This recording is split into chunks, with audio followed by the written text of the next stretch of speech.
Welcome back. Infrastructure development remains one of the key challenges in Africa. At the 10th anniversary of the African Finance Corporation in Abuja this week, officials from Nigeria, Uganda and Zambia were on hand to speak on what their country has been doing in the areas of infrastructural development.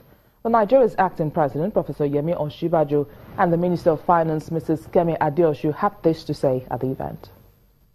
Came into office, we inherited a situation where only 10% of budgetary spend was on capital and 90% was recurrent. And that was really making our infrastructure deficit, it was widening the infrastructure deficit. And so the first thing we had to do was to ensure that government itself spends at least 30% of its budget on infrastructure, and that we've achieved. And we released about 1.2 trillion in the last 12 months on capital. Now, we recognise the size, we've dimensioned the size of the problem, and the size of the problem is such that government on its own cannot, even if we devoted all of our budget to infrastructure for the next 10 years, we can't bridge the gap.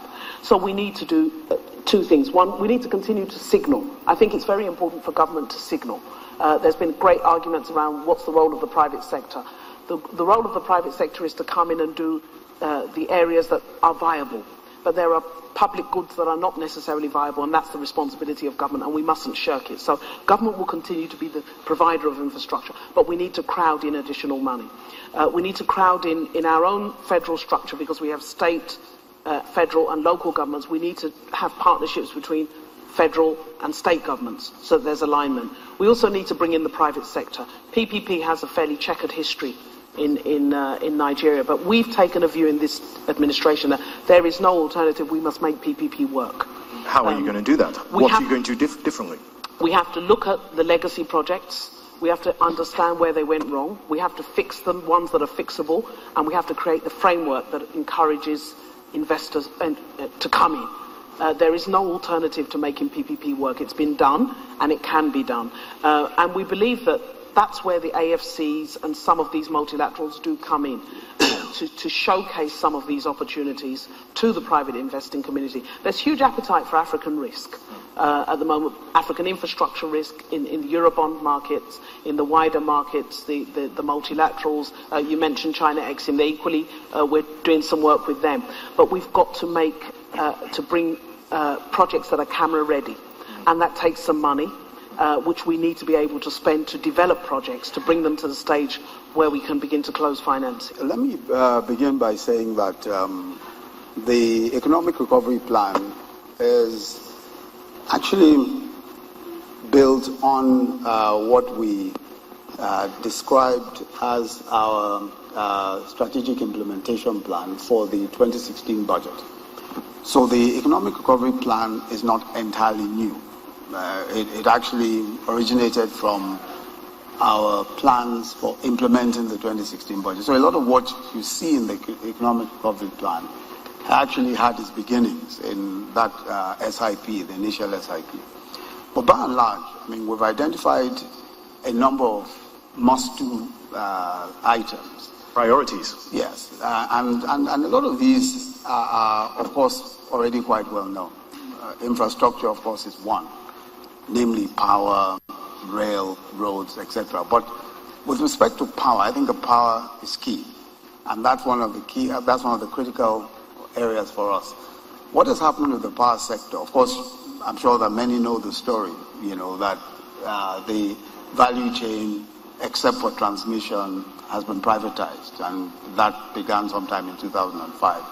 Now, that itself was a good development, but we've also seen that over time, problems have developed around the whole privatization exercise. So what really is a good thing, namely that the private sector is investing in the power sector and operating the power sector, also turns out to be somewhat of a disadvantage, especially where the private sector itself finds that it is illiquid and unable to reinvest in those assets in order to ensure that the value chain continues to work as effectively as it ought to work. Secondly, there is also the resistance to a cost-reflective tariff. Naturally, most people would not want to pay more for power, but a it's a chicken and egg situation, obviously. But how do you overcome that? That's a continuous challenge. Yeah. So what we're trying to do, and I'm just trying to give some context to this. So what we're trying to do is first of all to recognize that the problems that we have in the power sector, I mean, aside from, the installed capacity is good enough. We have some issues with transmission.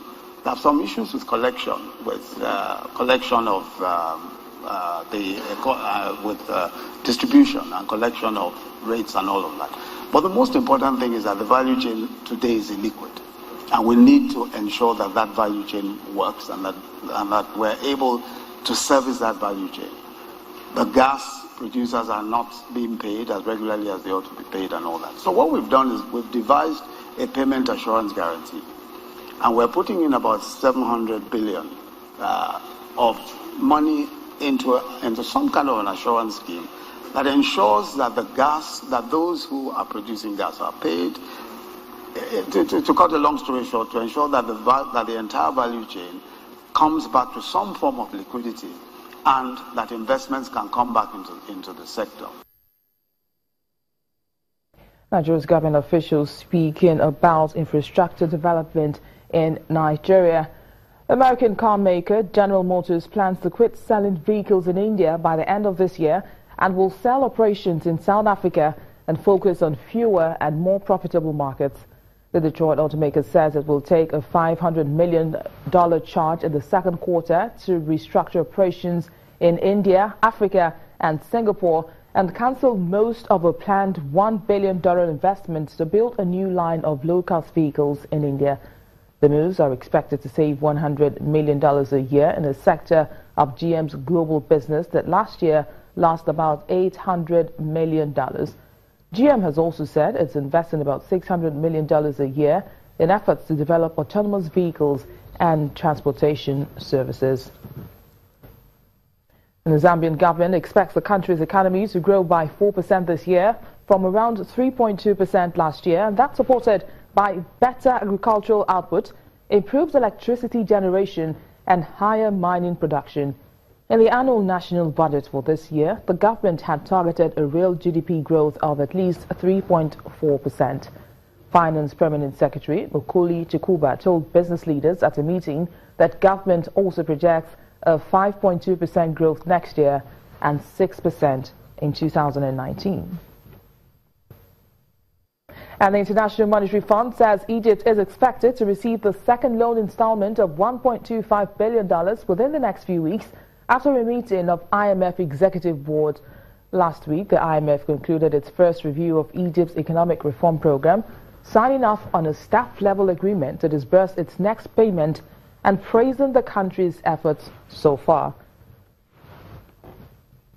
And that's our program today. Thank you for watching. I am BC Adebayo.